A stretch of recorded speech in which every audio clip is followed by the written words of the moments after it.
السلام علیکم حضرات، یہ ایک سبق آموز واقعہ ہے، ضرور سنیں۔ قبیلہ مخزوم کے مغرور اور سرکش سردار عمرو بن ہشام کے پاس روپے پیسے کی بہتات تھی۔ اس کے شان و شوکت کے حامل محل میں غلاموں اور کنیزوں کی بھرمار تھی، لیکن پھر بھی اس کی نظر ایک رومی کنیز پر پڑی تو اس نے اسے منہ مانگے داموں خرید لیا۔ اس لیے نہیں کہ اسے ملازمے کی ضرورت تھی، بلکہ اس لیے کہ سرخ و سفید خوبصورت کنیز اس کے دل کو بھا گئی تھی۔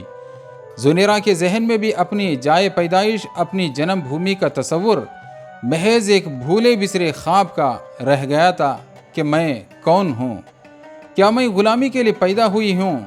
کیا کبھی کوئی فیصلہ اپنی مرضی سے بھی کر سکتی ہوں؟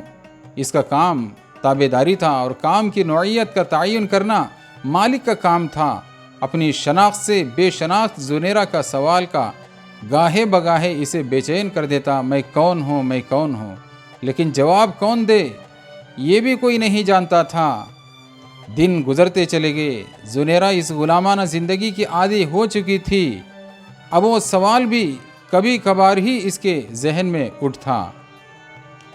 عمرو بن ہشام جو ابو جہل ہے، اس کا رویہ زنیرہ سے رواتی آقا اور غلام کا تھا۔ اونٹوں کا گوبر اٹھانا، ان کو چارہ ڈالنا، مالک کا غلاموں پر احکامات صادر کرنا، ڈانٹ ڈپٹ، گالیاں اور مار پیٹ، بس یہی کچھ تو اس نے دیکھا تھا۔ رسول اللہ صلی اللہ علیہ وسلم نے اسے آگاہ کیا کہ انسان اشرف المخلوقات ہے، انسان اللہ کا نائب اور خلیفہ ہے، اللہ کے قادرانہ اوصاف کا امین، صفات الہیہ سے واقف اور ملائے اعلیٰ کی آخری حدوں سے بہت آگے کا شعور رکھنے والا ہے۔ ہر انسان کو اللہ نے یہ ملکہ خصوصی عطا کیا ہے کہ جو شخص بھی سچے جذبے، اب وہ ایک معمولی کنیز سے رسول اللہ صلی اللہ علیہ وسلم کی عظیم المرتبت صحابیہ زنیرہ رضی اللہ تعالیٰ عنہا بن گئی۔ رسول اللہ صلی اللہ علیہ وسلم نے حضرت زنیرہ کو اللہ کے قرب کے لیے چند طریقے مرحمت فرمائے اور تاکید فرمائی کہ ابھی اپنے قبول اسلام کے اعلان نہ کریں۔ ابو جہل حضرت زنیرہ رضی اللہ تعالیٰ عنہا کو اتنی بری طرح زود و کوب کرتا کہ وہ بے ہوش ہو جاتی، وہ مار مار کر تھک جاتا، مگر اللہ کی ایک نیک اور صابر بندی سب کچھ سہ لیتی، مگر پائے استقلال میں ذرا بھی لغزش نہ آتی۔ زنیرہ رضی اللہ تعالیٰ عنہ کا پورا جسم زخم رہتا اور اس میں سے خون و پیپ رسنے لگتا، مگر اب وہ روح کے اس سفر پر گامزن تھیں جہاں مادی جسم کو آدمی روح کے خول یا لباس کی صورت میں دیکھتا ہے۔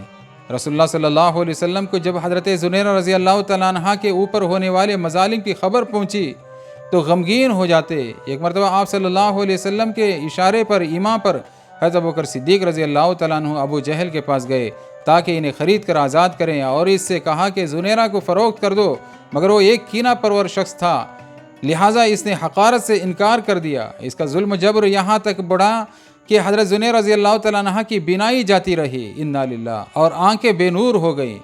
کل تک جو لوگ حضرت زنیرہ رضی اللہ تعالیٰ عنہ کی بات کا مزے لے کر مضحکہ اور تمسخر اڑا رہے تھے، انہیں سانپ سونگھ گیا تھا۔ خصوصاً ابو جہل تو شرم کے مارے گھر سے ہی نہ نکلا۔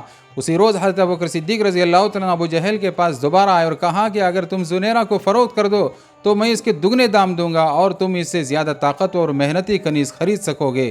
ابو جہل زنیرہ کو مزید اپنے پاس نہیں رکھنا چاہتا تھا، ویسے بھی اپنی ہی بات کی وجہ سے اسے سب کی اٹھانی پڑی تھی، اس لیے اس نے کئی گنا زیادہ دام پر حضرت زنیرہ رضی اللہ تعالیٰ عنہ کو فروخت کر دیا، اور حضرت ابوبکر صدیق رضی اللہ تعالیٰ عنہ نے ان کو آزاد کر دیا۔ سبحان اللہ، کیا ہی ایمان افروز واقعہ ہے۔